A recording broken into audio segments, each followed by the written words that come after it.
Yamaha terus menggoda tim balap Rossi dan Pramac untuk menjadi tim satelit mereka di tahun depan. Hal ini dikarenakan Fabio Quartararo sudah mengancam meninggalkan Yamaha jika pabrikan Jepang itu tak bisa kompetitif, maka dari itu solusinya adalah tim satelit.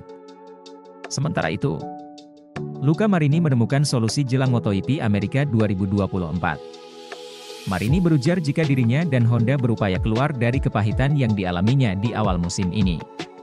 Berikut berita selengkapnya MotoGP 2024 hari ini. Pembalap Repsol Honda Luca Marini mengakui sulitnya menjinakkan HRC 23V pada dua seri awal MotoGP 2024. Luca Marini menjadi satu-satunya pembalap Honda yang sama sekali belum meraih 1 poin pun dalam dua seri awal MotoGP 2024. Ia tak sendirian sebagai pembalap yang belum pecah telur karena masih ada dua pembalap lainnya yang bernasib sama. Kedua pembalap itu adalah Franco Morbidelli dan Raul Fernandez. Adik dari Valentino Rossi itu kemudian membuat perbandingan dengan rekan setimnya, Joan Mir. Mir menjadi pembalap yang nasibnya lebih baik di Honda karena memiliki poin terbanyak dengan mengoleksi 7 poin. Marini mengatakan, juara dunia musim 2020 itu lebih percaya diri dengan motornya. Joan lebih percaya diri dengan motornya, jadi dia lebih memahami rasa bagian depan dan belakang saat memasuki tikungan, khususnya kata Marni. Dilansir dari motorsport.com, dia bisa lebih agresif dan mengambil lebih banyak risiko di tikungan. Pada akhirnya dia lebih cepat dan disitulah perbedaannya karena semuanya sangat mirip. Mungkin saya lebih kuat dalam pengereman, tapi saya sedikit mencapai batasnya. Fase itu karena sepertinya saat Anda melepaskan rem, motornya bisa berbelok dengan baik, tapi Anda harus percaya pada ban Michelin, ujarnya. Marini hanya bisa berharap situasi membaik pada balapan seri ketiga pada MotoGP Amerika 2024. Kita lihat saja balapan berikutnya pasti akan sangat berbeda di trek, ujarnya melanjutkan. Menurut saya secara umum akhir pekan ini positif. Kami telah mengumpulkan banyak informasi berguna. Kami memahami bahwa kami tidak bisa melakukan setup dan keseimbangan motor satu arah, jadi kami harus pergi ke arah lain. Itu bagian dari proses, imbuhnya. Namun tak bisa dipungkiri oleh Marini bahwa ia mengalami masalah di mana-mana dengan motornya, terutama cengkraman pada bagian belakang. Kami telah mencoba untuk mendapatkan tikungan yang lebih baik dengan motor cengkraman yang lebih baik saat akselerasi. Ucap Marini lagi. Saya pikir sekarang masalahnya dibandingkan dengan yang lebih cepat ada di mana-mana, tidak ada satu hal yang khusus.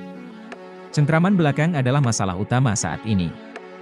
Kami perlu waktu untuk menyiapkan suku cadang baru.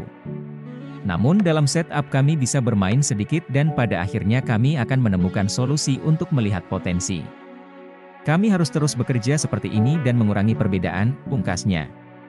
Di sisi lain, Marini ungkap rahasia mengapa Zarco bisa kencang pakai Honda. Dua mantan pembalap Ducati, Luca Marini dan Johann Zarco tahun ini beralih ke pabrikan Jepang, Honda.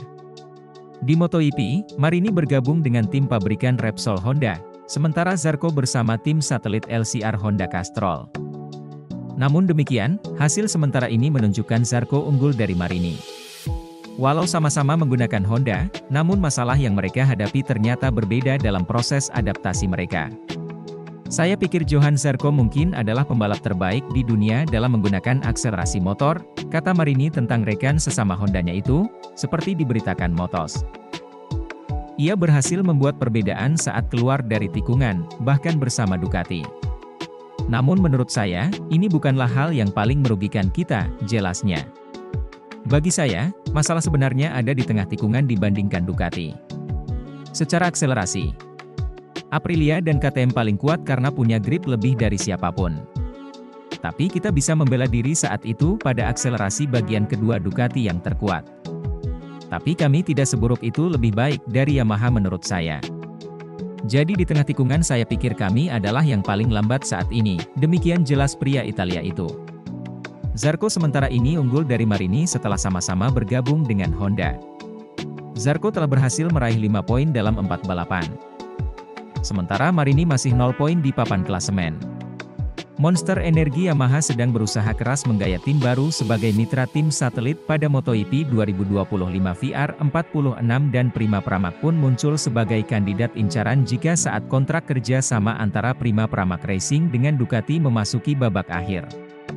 Di musim ini, rumor panas mengalir deras dari Yamaha karena Pramac belum juga memberi kepastian terkait kelanjutan mereka bersama si Merah Borgo Panigale. Isu lain berkembang menyusul pendekatan yang dilakukan Yamaha belakangan ini. Tim berlogo garpu Tala tersebut sebelumnya dirumorkan mengincar tim balap Valentino Rossi VR46 Racing Team yang sekarang disponsori Pertamina Enduro. Namun selain VR46 ternyata Yamaha juga menyasar Pramac sebagai incaran mereka. Pramac memicu isu liar tentang masa depan tim satelit Ducati itu sendiri karena beberapa sikap mereka yang cenderung masih diam. Mereka tak juga menandatangani kelanjutan bersama Ducati serta merahasiakan kemanakan rekrutan anyar Ducati. Fermin Aldeguer musim depan berlabuh. Meski sumber internal menuturkan bahwa kemungkinan besar Pramac akan lanjut dengan Ducati dan Aldeguer akan ke Pramac, tetap ada beberapa keraguan yang muncul. Memang benar kami memiliki klausul keluar dari Ducati dan juga benar bahwa klausul tersebut belum dilaksanakan, kata seorang sumber internal Pramac, dikutip dari Motorsport. Namun, kami telah bersama Ducati selama bertahun-tahun dan kami sangat nyaman dan senang dengan kemitraan ini. Kami telah berbicara, kami telah sepakat dan hampir 100% kami akan terus bersama, yang kurang hanyalah pengumumannya, imbuhnya. Sebab, satu sisi ada asumsi muncul bahwa Paolo Campinotti selaku bos Prima Pramac ingin mengakhiri kerjasama bersama Ducati sampai akhir 2024 saja. Melansir dari Pride GP, semua tidak lepas dari persoalan bisnis dan finansial. Bahkan, Campiotti juga telah terbuka menjalin komunikasi dengan pabrikan lain, termasuk Yamaha serta KTM yang juga mengincar tambahan tim satelit. Yamaha sendiri telah menyicil persiapan memiliki garasi kedua untuk tim satelit pada musim depan. Fabio Quartararo pun sudah mengkonfirmasinya, meski tak bisa terlalu banyak membocorkannya. Sejauh yang saya tahu, memang akan ada tim kedua Yamaha, tapi saya tidak bisa berbicara lebih dari itu, ucap juara dunia 2021 itu. Memiliki tim satelit menjadi harga mati bagi Yamaha jika ingin memulai kembali dominasi mereka yang telah hilang dalam 2 musim terakhir. Sebab, tanpa tim satelit, data informasi mereka makin minim saat sedang harus berlari mengejar ketertinggalan pabrikan lain. Namun kuncinya tetap satu, yakni mampu menyediakan motor kompetitif yang bisa menggiurkan untuk nama-nama besar yang berpotensi pindah tim.